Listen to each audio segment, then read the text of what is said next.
بسم الله الرحمن الرحيم. والحمد لله رب العالمين،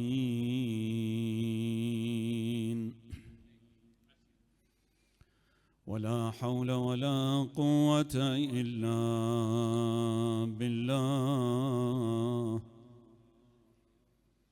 العلي العظيم.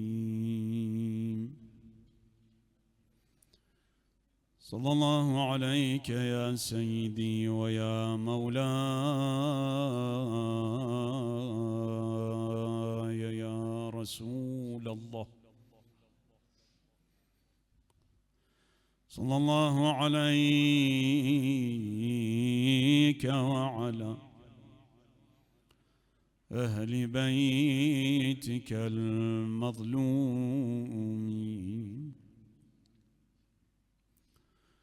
لعن الله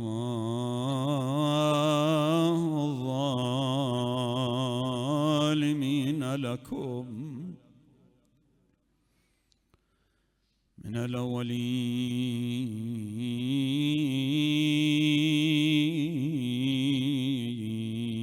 الأولين والآخرين.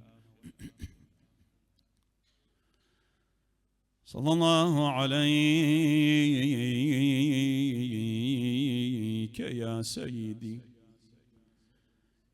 يا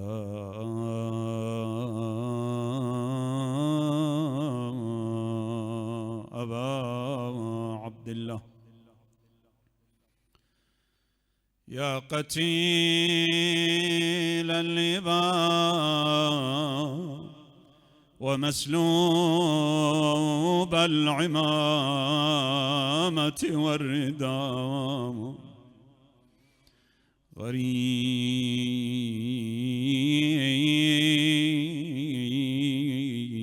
يا مظلوم كربلاء.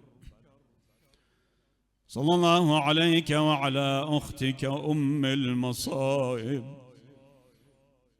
الحوراء زينب الكبرى. سيدي ما خاب من تمسك بكم، ومن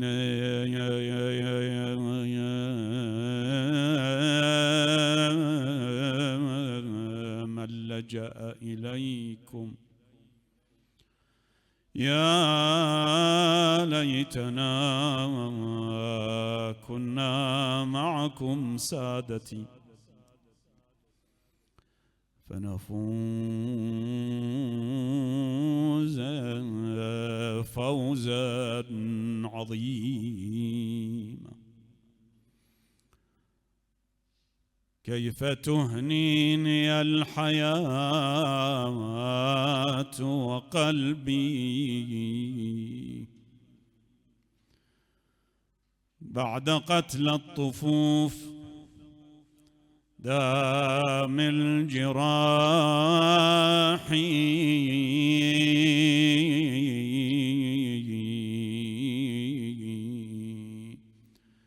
حر قلبي لزينب.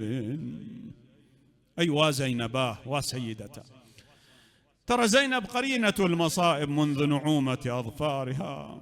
يقول لما ولدت زينب جيء بها إلى رسول الله، نظر إليها قال له لسميها يا رسول الله.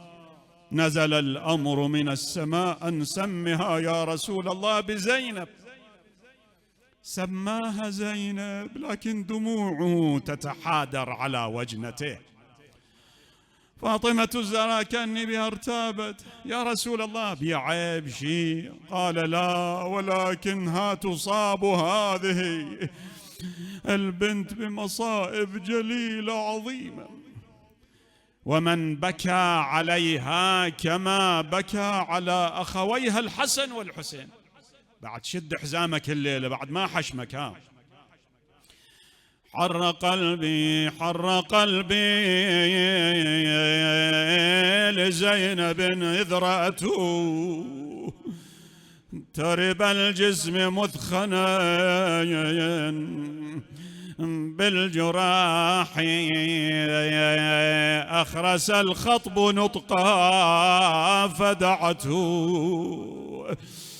بدموع بما تجن فصاحي كنت لي يوم كنت سدا منيعا.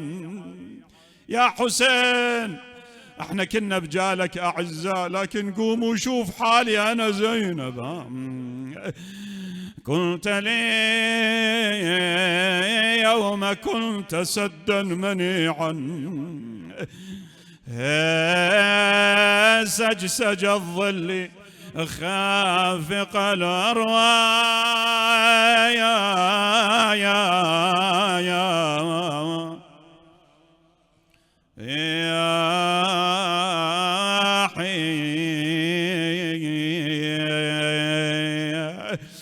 إن يكون يعز عليك هواني واغترابي مع العدا وانتزاحي، فبرغم أني أراك مقيما بين سمر القنا وبيض الصفا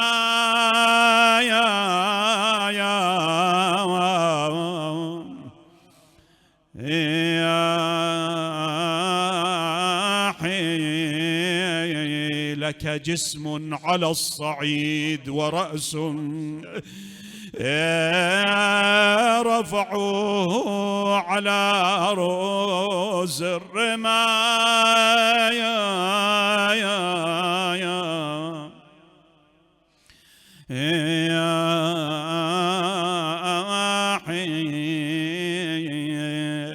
ناداها من فوق الرموح الله يرعى صبري يا خويا وسلمي أمرك المولاك، راسي على راس الرموح الرايحة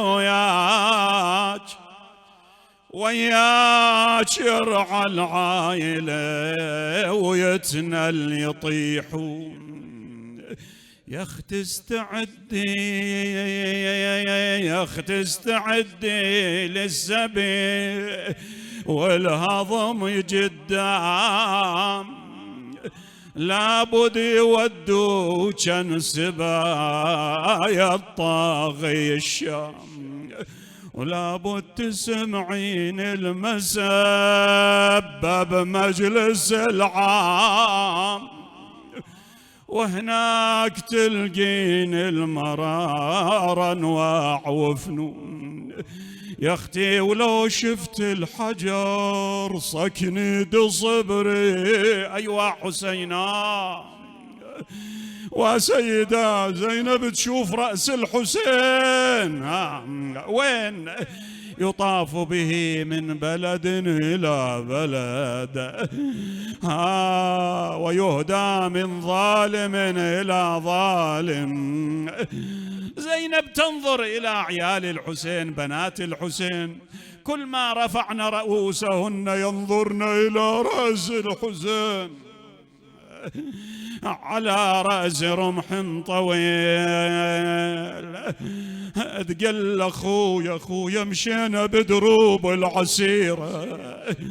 العسيرة وديرة قامت تبشر بديرة اخت عباس جابوها أسيرة وانا الوجه المن أديرة لا أخ عندي ولا عشيرة، لا أخ عندي ولا يا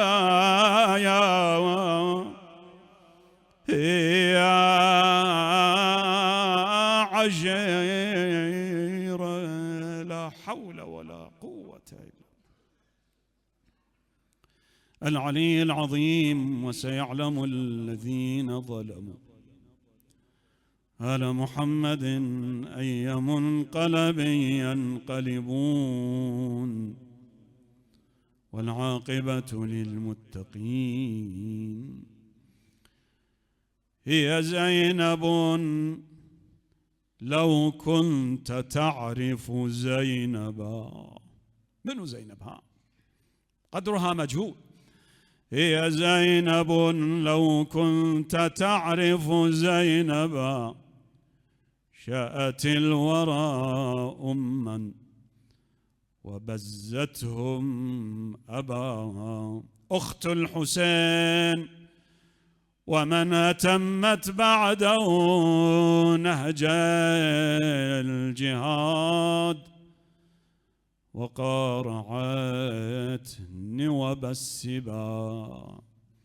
عن مولانا وسيدنا زين العابدين عليه أفضل صلوات المصلين أنه قال: يا عمه أنت بحمد الله عالمة غير معلمة، وفهمة غير مفهمة. صدق مولانا صلوات الله عليه، تعجيلا لفرج المولى صاحب الأمر والزمان، ولقبول المجلس، قضاء الحوائج، غفران الذنوب، إدخال السرور والرحمة على أمواتنا، أمواتكم، أموات المسببين. ارفعوا أصواتكم بالصلاة على محمد وآل محمد.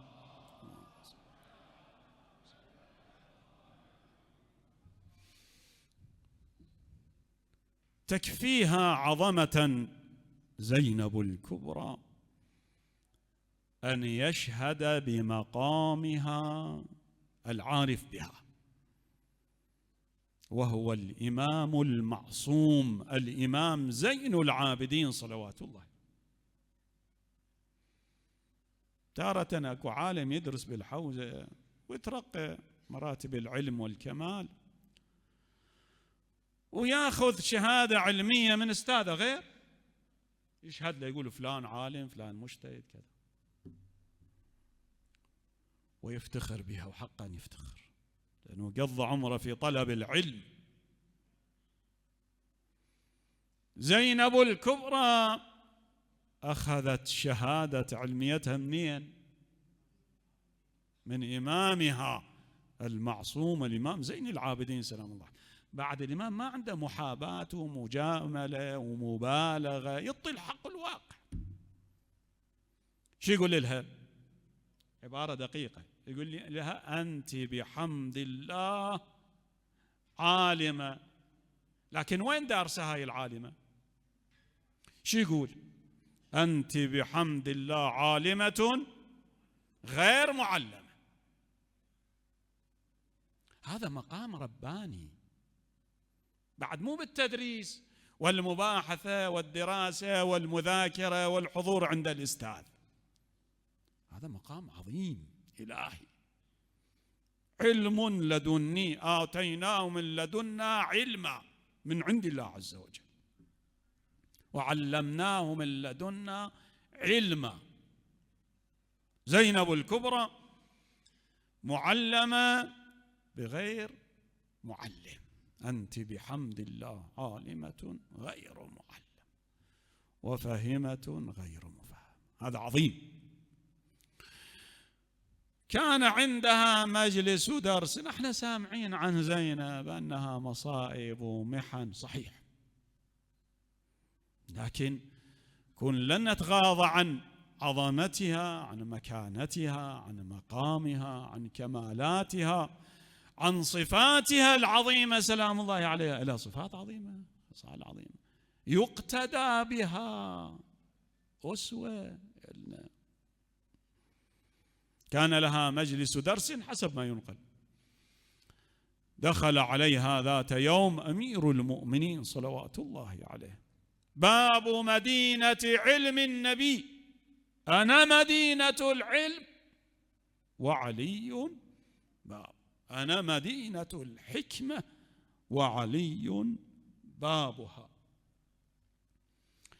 دخل عليها وهي تفسر القرآن، نسوان حضرا عنده. يقول فأمير المؤمنين سألها، قال لها بني ما تفسير قول الله عز وجل بسم الله الرحمن الرحيم كاف ها يا عين صاد؟ قالت لابويا أسمع من حلقك أحسن أجمل. قال لها بني هذه الآية تشير إلى مصائبكم. روايات، عدة روايات أهل البيت يبينون تفسير هذه الآية، هذه الكلمات الحروف المقطعة.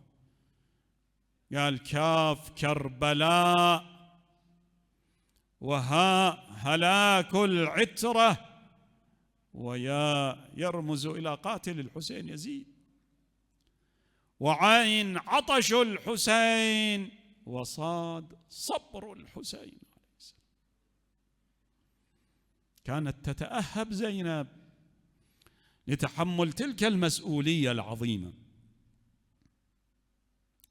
لذا الحسين مو اعتباطا ولا صدفة أنه جاب زينب وأهله وعياله والإمام زين العابدين، لا، القضية مدروسة مدبرة مبرمج لها.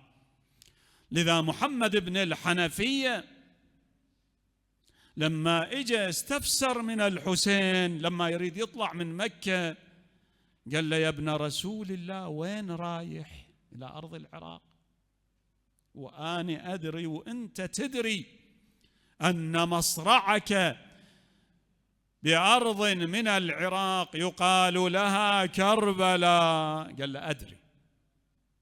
قال له وين رايح؟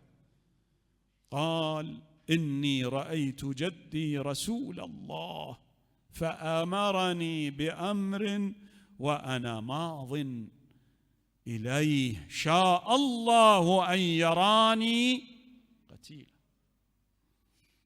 قال له زين إذا تعرف بروحك راح تنقتل، أكو واحد يدري بروحه ينقتل ويأخذ أهله وياه، زين شنو مصير هذه النساء من بعدك؟ فقال شاء الله أن يراهن سبايا. لأنه دور الإعلام دور مهم. أنت لو أكبر محق بالعالم ما عندك إعلان تكون ظالما، لأن الإعلام شنو؟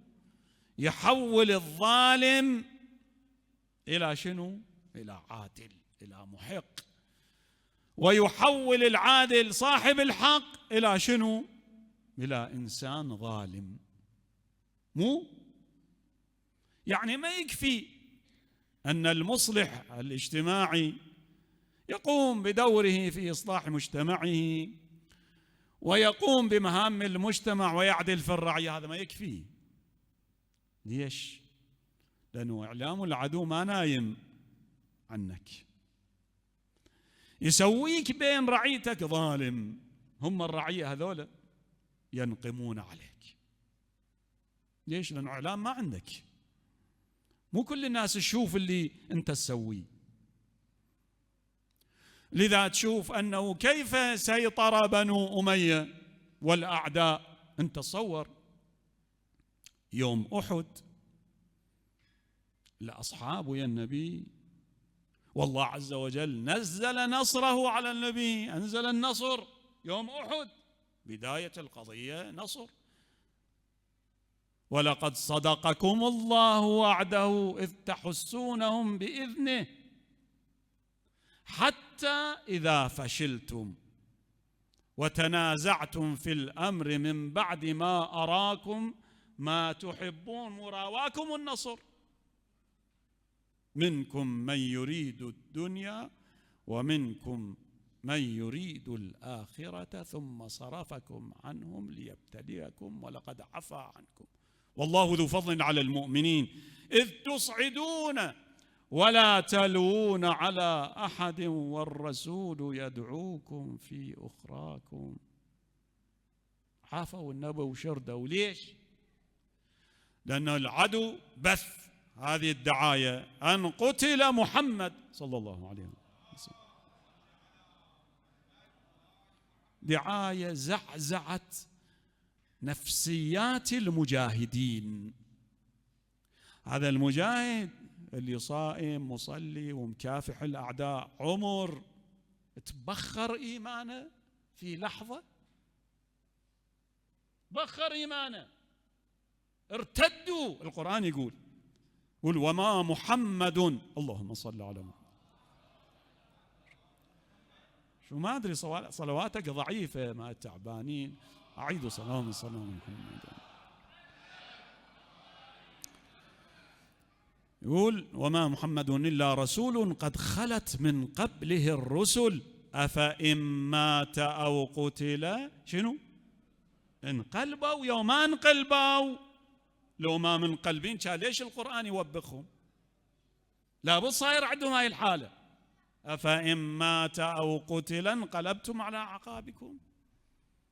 ارتدوا، صاروا كفرة، كفار. ليش؟ دعاية. دور الإعلام هواي مهم. الذي عنده الإعلام هو الذي يملك القرار، هو الذي يقرر للجميع العالم. لذا يشوف الشبكات ايش قد مهم. هاي سوشيال ميديا، هاي التواصل الاجتماعي. انت فكر يعني انت ليش مسويها مجانية؟ ليش مجاني؟ حتى يسيطرون علينا، يدرسون دراسة تامة أفكارنا، تواصلاتنا على شنو؟ توجه الشباب إلى أكثر شيء على شنو؟ دراسة معمق. أمير المؤمنين صلوات الله عليه يقول لا ينام عنكم وأنتم في غفلة ساهون. في سهو. احنا البارحة نمتوا إن شاء الله نومة العافية، لكن عدوك ما نام. أمير المؤمنين عليه السلام لا ينام عنكم. أمير المؤمنين يقول ما ينامون عنك أبدا، وأنتم في غفلة. أنتم في غفلة. دور الإعلام هاي مهم، لا تنخدع كما خدع من قبل. أنت بني أمية شلون سيطروا؟ شلون سيطروا؟ بالدعاية، بالإعلام. إعلان جماعتنا ضعيف، مو بس ضعيف، لا، يقول سماعون للكذب سماعون لقوم آخرين. بجماعتنا ما يقبل، لكن الإذاعة المعاندة يقول مونت كارلو قال، فلان إذاعة قالت، مو يقبل. سماعون للكذب سماعون لقوم آخرين. هاي احنا داءنا، هذا إشكاليتنا. هاي تكاتف ماكو، متخاذلين. غلب والله المتخاذلون. أمير المؤمنين يقول جيش متذائب متخاذل متفسخ من داخله، هذا ما ينتصر، هذا مخذول دائما، مغلوب.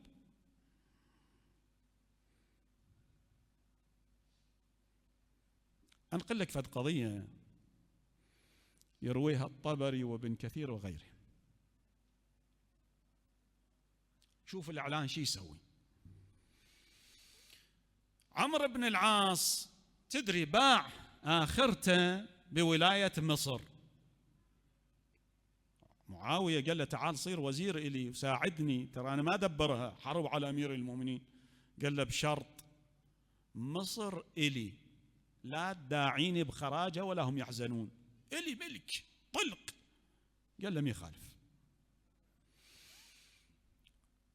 زين. هذاك اليوم معاوية دز إلى عمرو بن العاص قال له أريدك تجيب لي فد مثلا 20 واحد من عينة البلد مصر، جيبهم إلى مقر الخلافة حتى نلتقي. هو عنده غاية.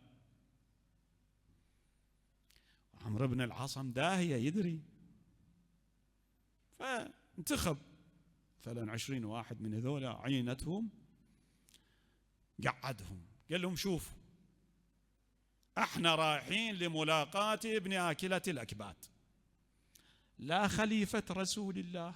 هاي بالتاريخ طبري خو أهل السنة يعبدوه عبادة على ما يقولون.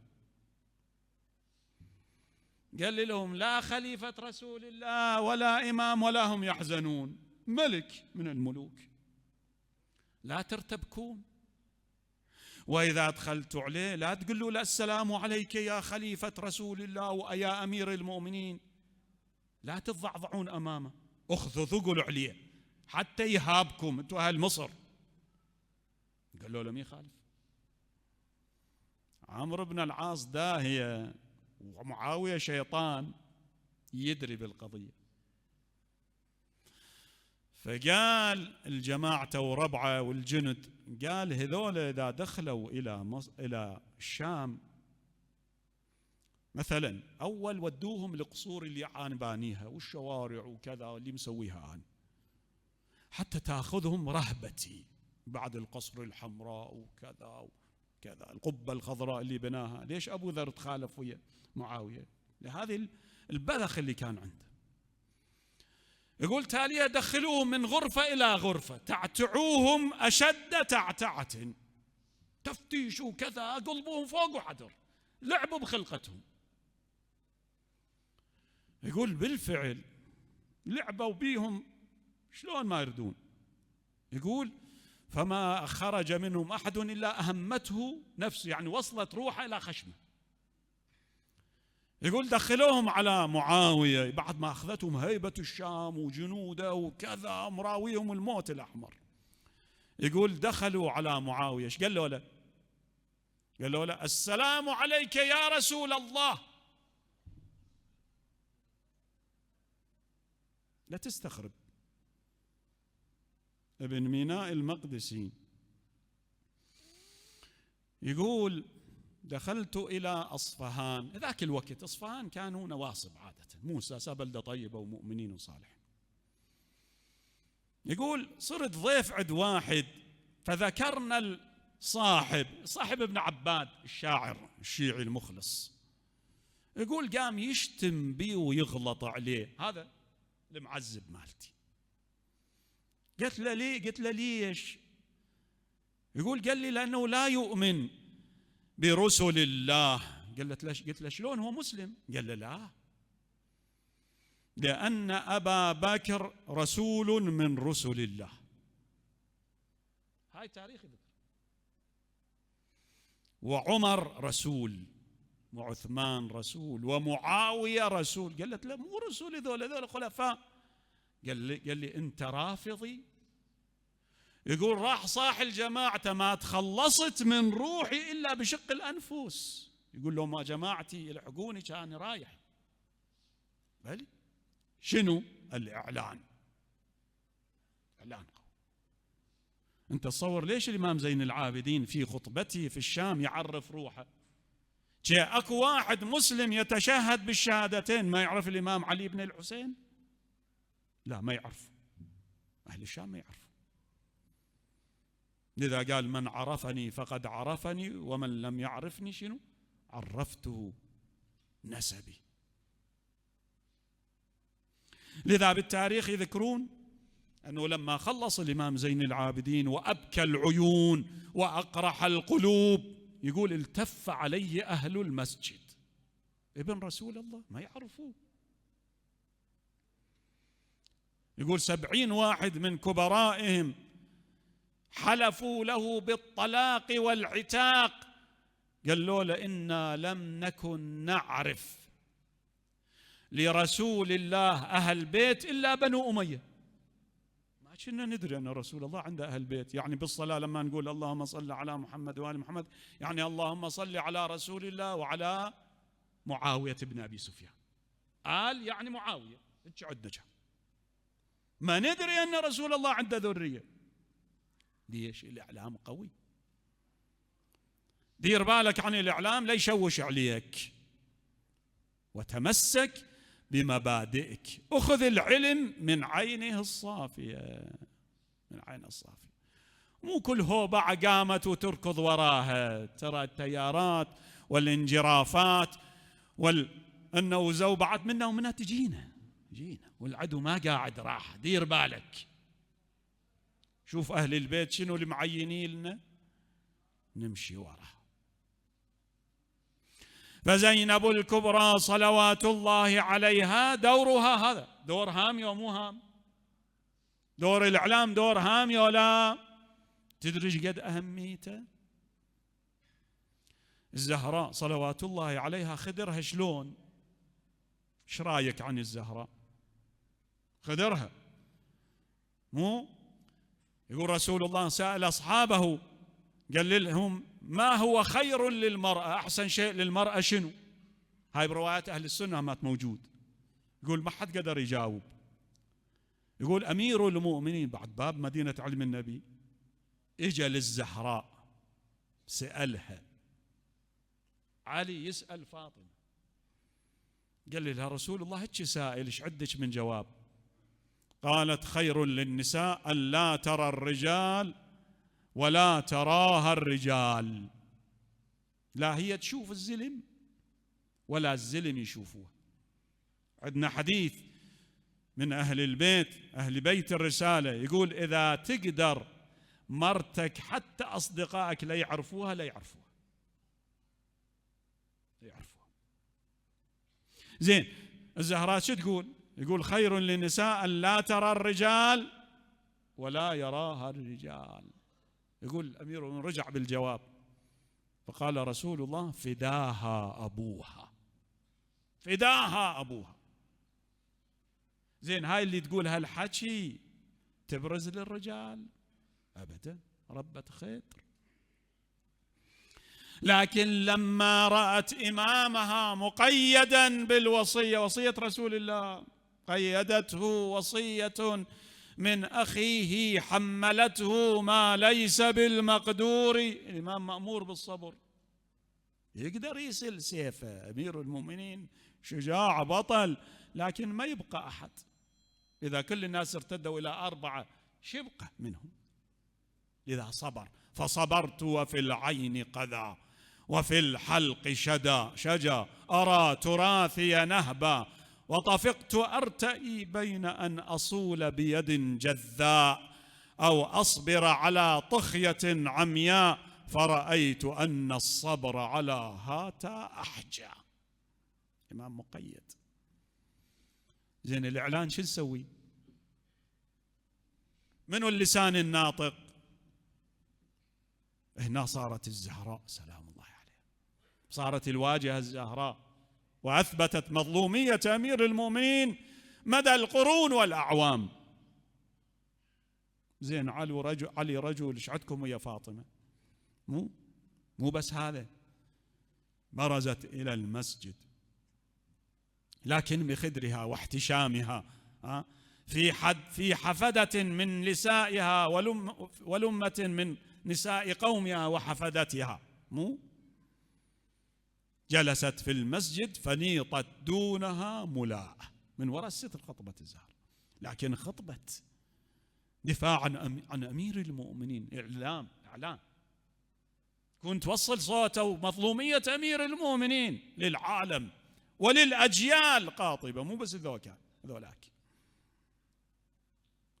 شوف ايش قد قوي مقام ومكانة الإعلام اللي الزهراء خرجت من خدرها بحشمتها. ليش؟ لغرض الإعلام. لا بعد وزينب الكبرى صلوات الله عليه تلك المخدرة. شو يقول الشاعر؟ يقول ولم تر حتى عينها ظل شخصها، فيها ظلها خيالها هي بروحها ما شايفت. ولم تر حتى عينها ظل شخصها إلى أن بدت في الغاضرية حسرة. هذا اللي يحز في قلوب المؤمنين. لذا ادخرها الحسين عليه السلام للإعلان المعاكس المضاد لبني أمية. لكن اللسان الناطق يحتاج إلى رباطة جأش وشجاعة قلب، مو كن شجاع. فمشت تؤدي دورها، وهي التي ورثت لسانا في الخطاب بليغا. زينب الكبرى سلام ورثت من أبيها شجاعة، واجهت ابن زياد لما أدخلوها منكسرة متضعضعة، لا أبدا شامخة، لكن جلست متنكرة. نسوان حولها، قال من هذه المتنكرة؟ سكتت ما تجاوبه، يعني ما اشترته بفلس، ما اعتبرته بشر. مرة مرتين جارية من الجواري تخصم القضية، قالت هذه زينب بنت علي. التفت إلها قال لها الحمد لله الذي قتلكم وأكذب أحدوثتكم وأراح العباد والبلاد منكم. فقالت له الحمد لله الذي أكرمنا بالشهادة، وإنما يفتضح الكاذب وهو غيرنا أهلا، يعني أنت مو أحد. قال لها كيف رأيت صنع الله بك وبأخيك؟ هو أنت ساسبية بيدنا، وأخوك مطروح على رمضاء كربلاء، جسمه حتى ما تفنى. قالت ما رأيت إلا جميلا، هؤلاء قوم كتب الله عليهم القتل فبرزوا إلى مضاجعهم، وسيجمع الله بينك وبينهم فتحاج وتخاصم، فانظر لمن الفلج يومئذ ثكلتك أمك يا ابن مرجانة. يعني أنت أبو ما عندك، لكن أسميك باسمك باسم أمك. أكو واحد يتجرأ يحاكي ابن زياد هيك خطاب؟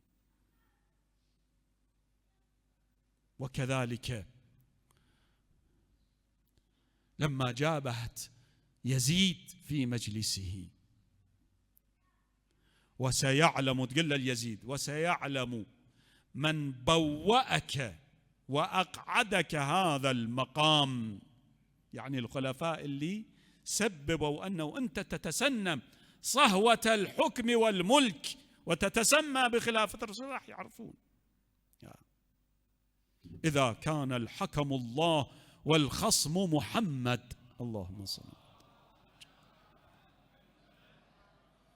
وقالت له أمن العدل يا ابن الطلقاء.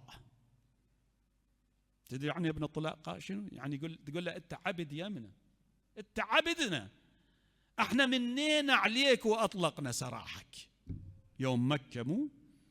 أمن العدل يا ابن الطلقاء تخديرك حرائرك وإماءك وسوقك بنات رسول الله، وسوقك بنات رسول الله سبايا قد هتكت ستورهن وأبديت وجوههن يساق بهن من بلد إلى بلد.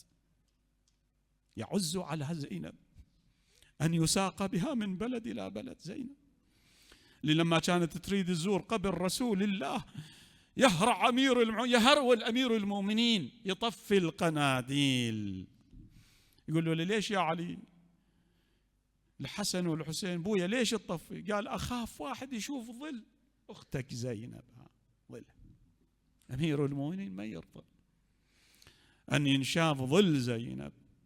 لكن أقول يا علي، يا علي قوم انظر إلى حال زينب، إلى هذه البنت المخدرة اللي خدرتها، يساق بها من بلد إلى بلد.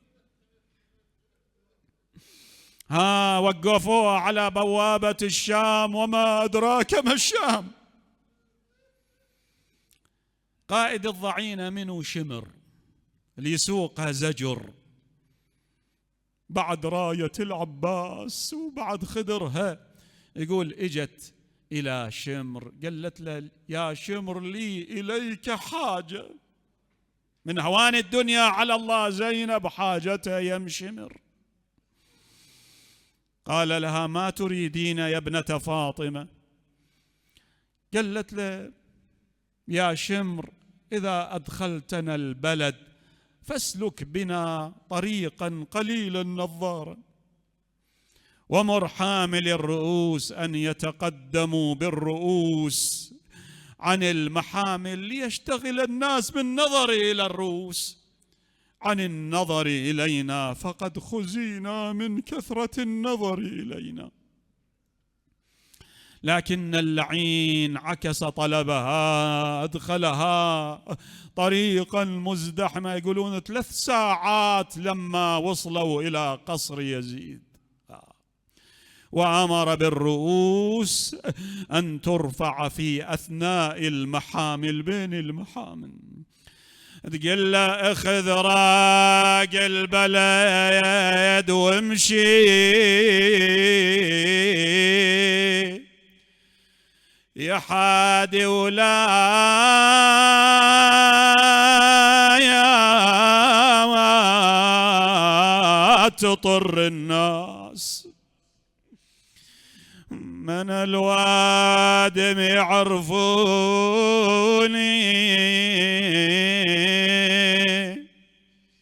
متحدى يا وخت عباس، أخاف أنهم يشوفوني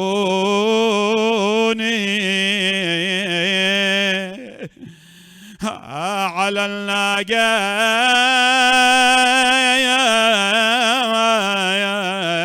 مهبط الراس، شقولا للي ينشدوني جاذاك الخدير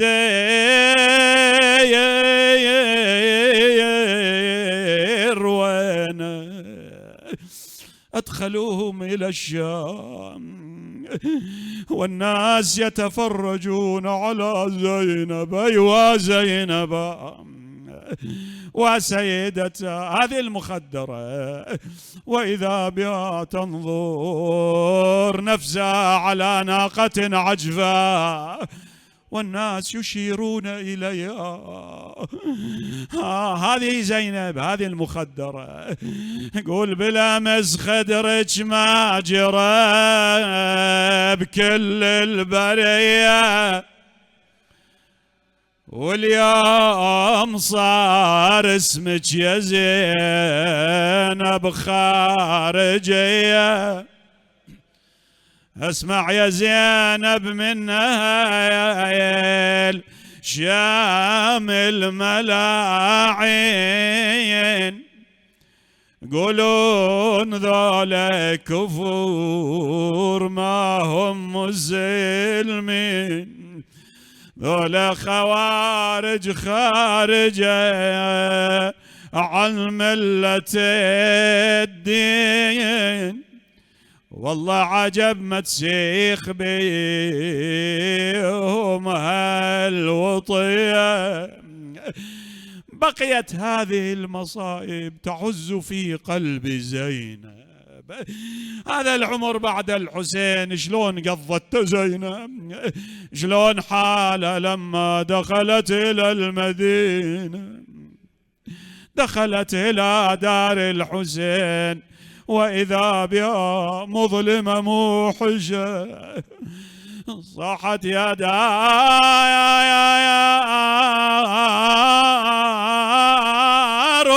كنت زهية وكانت قناديلك مضية، شموح شمسيتي علي ولحقت علي الغاضرية، ولا خلت من أهلي بقية، صحت بعد هيا الدهر بكم يعود، ورد اشيل راس بكم ردود، ترد جفوف ابو فاضل الزنود، وتتلايم هردود جروح الاكبر. الا لا تزان الدار إلا بأهلها، على الدار من بعد الحسين سلام، منازل كانت نيرات بأهلها، تولى عليها غبرة وقتام. يا الله ارفعوا أيديكم بالدعاء. نسألك اللهم وندعوك ونقسم عليك بأم المصائب زينب يا الله، يا الله يا الله يا الله يا الله يا الله يا الله يا الله يا الله يا الله. صل على محمد وآل محمد وعجل لوليك الفرج. جعلنا من أنصاره أعوانه من المستشهدين بين يديه بحقه بجاهه. فرج عن كل مكروب يا الله، فرج عن المؤمنين في مشارق الأرض ومغاربها، وانصر المجاهدين يا رب العالمين. اللهم ادفع عنا وعن جميع المؤمنين شر الأعداء، واشغلهم بأنفسهم، واجعلنا من بينهم سالمين غانمين يا رب العالمين. اللهم صل على محمد وآل محمد واقض حوائجنا، شاف مرضانا، لا سيما المرضى المنظورين من سألنا الدعاء، من حضر مجلسنا هذا اللهم ألبسهم وألبسنا ثوب الصحة والعافية إلى منتهى آجالنا يا الله. اغفر ذنوبنا واستر عيوبنا وسع في أرزاقنا، اهد شبابنا، رد كل غريب كل زائر إلى وطنه سالما غانما، لا سيما زوار مولاتي وسيدتي فاطمة المعصومة والإمام أبي الحسن علي بن موسى الرضا، ردهم سالمين بقضاء الحوائج يا رب العالمين. اللهم صل على محمد وآل محمد، وتقبل هذا القليل منا ومن الحاضرين المقيمين المسببين العاملين خدمة الحسين في هذه الحسينية، تقبل منهم ومنا هذا القليل بخير قبولك، واجعله ذخرا وذخيرة لنا ولهم يوم نلقاك به، يوم لا ينفع مال ولا بنون إلا من أتى الله بقلب سليم. إلى أرواح أمواتهم أمواتنا أمواتكم، العلماء الشهداء خدام الحسين من مات على الإيمان، نهدي للجميع ثواب سورة الفاتحة تسبقها الصلوات.